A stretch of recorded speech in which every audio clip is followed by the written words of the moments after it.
बर' हारिनि थाखाय जोबोरैनो गोग्गाथाव आरो गोजोनथाव रादाब। बर'नि राव हारिमुआ जौगानायनि फारसे आगान सुरनायाव उन जानानै थायाखै।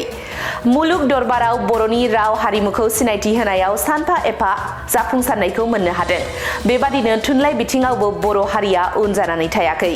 बर' हारिनि मानदान्दाखौ फोजौखांनो बर'नि थुनलाइगिरि बिथांमोनहा थुनलाइ फोथारावबो गोख्रों हाबा मावदों। जायनि थाखाय दिनै बर'नि राव थुनलाइया भारत हादराव जायगा आवग्रिनो हादों। नंगौ, राव हारिमुजों लोगोसे थुनलाइ बिथिङावबो बर' हारिया भारत हादराव गोजौ जायगाखौ आवग्रिनो हादों।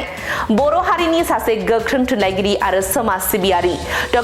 अनिल कुमार बर'आ भारत सरकारनि पद्मश्री बान्था 2025 खौ मोननो हादों। थारैनो बर' हारिजों लोगोसे आसाम रायजोनि थाखाय बियो जोबोद गोग्गाथाव बाथ्रा।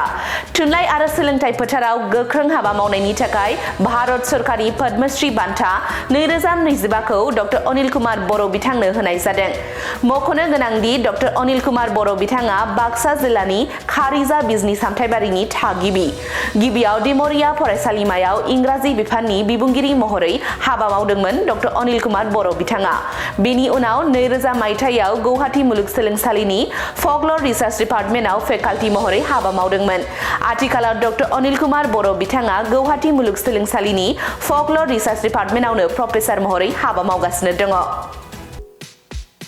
क'क्राझार सहरनि गोजोनफुरि गांजेमा बाजारनि उल्था फारसे थानाय आइ आफा बिएम इनस्टिट्युट अफ पारामेडिक्स सोलोंसालियाव 2025-26 बोसोरनि थाखाय पारामेडिकेल कर्सफोरनि गोदान मुं थिसननाया सोलिगासिनो दङ।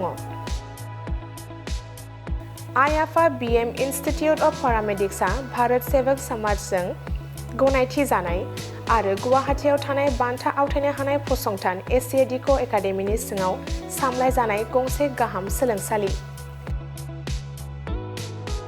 आइ आफा बिएम इनस्टिट्युट अफ पारामेडिक्स सोलोंसालियाव नोंथाङा BSS diploma in medical laboratory technology, BSS diploma in operation theatre technology, BSS diploma in first aid and patient care, X-ray and imaging technology बायदि आयदाफोरनि सायाव नोंथाङा सोलोंथाइ लानो हागोन।